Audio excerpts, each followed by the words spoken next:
what I wanted to see. We all expected it. It's so nice to have that deliver. A classic. A lot of people saying this was the Super Bowl.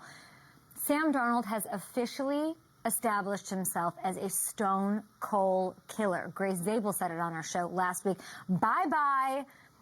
Big game, can't do it narrative, and hello Super Bowl freaking Sam. He became the first quarterback to put up 340-plus yards, 3 touchdowns, no picks in a playoff game. You knew the last person to do that? Patrick Mahomes, 4 years ago against the Bills. The only other guys to do it in the last decade were Aaron Rodgers, Tom Brady, Matt Ryan in his MVP year, and Nick Foles during his run. This was one of the best big game quarterback performances we have seen. It was about more than the numbers, though, of course. Look at this. He came through in every big make-or-break moment. If you define success in moments, here you go. And let's not forget the Rams took control of the game before half, and that 2-minute drill, the touchdown to JSN with 20 seconds left, huge swing, huge momentum shifter, huge moment. He put his foot on the throat. Bobo, loved that, loved that. And after Stafford answered with a disgustingly sexy touchdown drive of his own that was erotic to some football fans that I know. Sam immediately said, okay, let me have a touchdown drive of my own, capped off by a Cooper Cup F you to my former team, respectfully, touchdown. Every single time the pressure was dialed up to 11, he came through. I don't know how you could watch that game and not have full confidence in Sam. And I think that maybe they dispelled that. And even if I'm not going to even get into that, but like, I don't think you can. I think this was his narrative hath been rewritten, and cheers to that. As for the Rams, oh my gosh. You guys watching this game, you saw it 7 miles away through the snowstorm on the East Coast. I could have seen special teams, death taxes, and special teams are going to bite the Rams. And it happened again. John Fossil, I once watched this man on Hamilton. Hamilton. I once, with my own eyes, watched this man save someone's life. And do you remember this story? Yes. Yeah. Bones. I'm in Manhattan Beach. I'm walking down the beach with my boyfriend, and Fossil is saving a man's life who's like stuck in a riptide on Manhattan Beach. All this hoopla. That's the kind of man you need. You better get Fossil back this offseason, Sean, whatever you do. I forgot about that. And I know that this is a prickly subject right now for the Rams. And now we have to get serious. Gosh, like, was this it for Stafford? Question mark. Sean testy about it. Stafford, of course, saying, like, everything's fresh, whatever. And he didn't shoot the idea down. He didn't say, no, I'm not retiring. Don't be stupid. Don't ask me these questions. I do not want it to be the end. And he's very clearly got it. And that's got to be what's playing on him the next couple weeks and months, right? Like, I can still do this. This late into the season, he was phenomenal. We don't want to lose that. Happy for Seattle. Best team in the league, probably. Most complete, dominant for sure. I don't know. What does he have left to prove? That's got to be in his head. If he gets this MVP, that's a beautiful last box to check. If you leave now, it's like, yeah, like, I have a clear Hall of Fame career, and I'm leaving on top, slinging it, looking great, but you lost. There's two ways to it, right? Like, could he play better? No, but like, if I can still play like this, I could go win one again. Or just like do it because I love the game. It's so fascinating, these stages of careers and how goals change and evolve and all of that. After that muffed punt, it's a dangerous word, dangerous stuff there. Drinking champagne. He was on another planet after that. He went, and this should not be lost in this loss. He went 14 for 20, 249 yards, 2 touchdowns after that point alone. Hard to imagine that you'd get that kind of a game out of him in the Rams and they don't win. So what is the death that you're feeling, the grieving, the heartbreak? You know, because, Ham, I do think that there's an emotional thing to that. And I'm so excited we'll wrap when we have Chris Sims, DeAndre Hopkins on the show. But, like, it's such a death that you and I will never understand when you put everything on the line, that it's almost like, is it worth it emotionally? Do you know what I'm saying? Like, do you want to emotionally put more into this, everything it takes, and, like, his beautiful daughters and his family and, like, all of that, like, I don't know. it's hard. It's almost like if he sucked, it'd be easier for him to walk away because it's like, I'm toast, I'm done. I know that there's an idea of like you're walking away at the height of your powers, and that's always important with players. Like, it's my choice.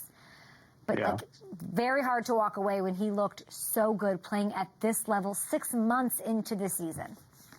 Yeah, and it's the best football he's played in his career, and it has to be hard to walk away from that, and especially, like you said, being so close and feeling like you can do it again. But beyond the mental part of it too, like the physical toll that he has put himself through over the years to make this happen, as we always talk about, as we always hear about from everybody. He's the toughest quarterback there is. He's played through everything. He's dealt with everything. And, do you want to put yourself through that? Again, it's something he's going to have to weigh. I would say to that, why wouldn't you? Why wouldn't you? You could absolutely go win another Super Bowl. Why wouldn't you? Okay, we're going to take a short break here. Chris Sims on the program. Very excited about that. We love having him. Patriots Seahawks. It feels fitting. That's the matchup. Get to FanDuel Sportsbook. Do your thing. The best 2 stories probably in the league. I love a storyline. I love the humanity. I love things that are easy to root for. Sam Darnold, surely that, as I outlined. What a dominant season. Is there a hole to poke in Seattle? Probably not. So happy. So happy for Hamilton, a very grisly, looks like he's in the hunting aisle at Dick's Sporting Goods. John Schneider, executive of the year, who pulled in. He went down to that fishing aisle with that grizzled look, and he pulled in Rashid Shaheed and made all these other moves, and you love to see it. I got to tell you, I'm in a weird mood. I'm shocked. I didn't sleep. I like to sleep. I didn't sleep well. I'm a little, doing some dumb things. And I gotta say, can we hit this? Our parlay hit. Do we have? It did. Oh. Okay. Can we see the parlay? Okay, there it is. Matthew Stafford, he did his thing. He had lots of touchdowns. Kyron Williams, Jackson Smith, but you just knew that was a disrespectful, naughty little line. FanDuel 70 plus. Woohoo! Kenneth Walker? I had people chirping in you, Matthew Hamilton, saying Kenneth Walker. There's no way he can have that receiving. And he was a revelation. He really was. He looked phenomenal. I mean, he was breaking people off in the backfield. That's the best Kenneth Walker's looked in. That was as good as Kenneth Walker's looked in his entire career. He was awesome. There was nothing better than lukewarm. Bottom shelf. Was this even on the bottom shelf, or did you ask the guy, hey, do you have a worse champagne than this one? Hey, can I get Kay more hungover by 10 a.m.? Whatever that looks like, bring that out, Kat. Is that what happened? She also, she uncorked. She uncorked. We know that I'm not a good uncorker. Yeah, we know from experience. Look what she did. She put it next to me, and it. Yeah, I don't know why I have this. Maybe it's just the dynamic here. So we will drink to FanDuel Sportsbook. Do we hit parlays? No, we hit K-makers. We win Prop a Shot, which we'll be celebrating this week, I'm sure, I think, as well. But, I'm just going to get drunk today. Yeah, go for it. And we'll see about Prop a Shot. There's got to be a way we can get Gronk back in this somehow and extend this. Are you excited maybe even for into this the matchup? offseason if we have to. Are you excited for this matchup? Excited. Really? Yes, I'm very excited for it. I think, we got Drake May. We got a quarterback playing an MVP level. I think with Sam Darnold, the way that he played yesterday, I think this has the makings for a really good quarterback battle between 2 really complete teams. And I think that's what we saw. These are the 2 most complete teams in the league. I'm just going to get drunk. I just know it. I got to tell you, you're saying him playing at an MVP level. That is Jake and the powers that be on. So clip that off and put it in the internet and watch Hamilton's entire Twitter thing. People hate Drake May. We'll get into this. That's weird. I will say, I thought it was a weird all the broadcasts were weird. I thought McDonald was weird. I thought Vrabel was weird. He's talking Warriors. I thought Sam Darnold, they literally wrote the speech of team. I love the team. I haven't thought about that. Sam Darnold and Drake May, I love you. You got to bring it for me. I need more audio. I need more demonstrative behavior. I need and Vrabel, I expect more from you. All this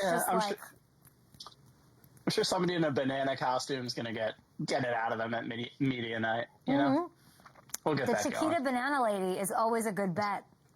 to get a good sign. You know what I think we should do? I think we should send Cal to media night. Yeah. Just saying. Cal Filson, our producer, huge Patriots fan. He's for sure happy with Mike Vrabel. We're excited to have DeAndre Hopkins on the show. He hung out with Vrabel in Houston for a handful of years and, of course, to Tennessee. Never made it to New England. I wonder why. Seattle, by the way, if you're interested in FanDuel Sportsbook because you're winning parlays with me, left and right, they are the favorite 4.5 points. As you're seeing right here, yes, as of this morning. Sam Darnold, the early favorite to take home the MVP. Why? Because narratives matter. That is a great freaking narrative. Him rewriting this, crushing the Rams. What a freaking game. And I will also say this, Matthew Hamilton. These loser nerds, you're kind of one of them. That's like defensive games are so great and like the low score, what a defensive matchup that was. Like literally suck it. The difference between the NFC Championship game and the AFC Championship game is exactly like it. Just don't make it more complicated. We like scoring. We like touchdowns. That first game was a snoozer from that perspective, and that makes me like a trite, like whatever, like unsophisticated, bottom shelf, warm champagne drinking babe. That's fine with me. I don't know why you're lumping me into this. I love offense. I love scoring. That's kind of my whole thing. But yeah, I'm with you. The last quarter and a half of the AFC Championship game was tough. Okay, that's enough of that. Let's get to this. You guys can message. I don't say text us, voice memo me, do whatever you guys want to do. The NFC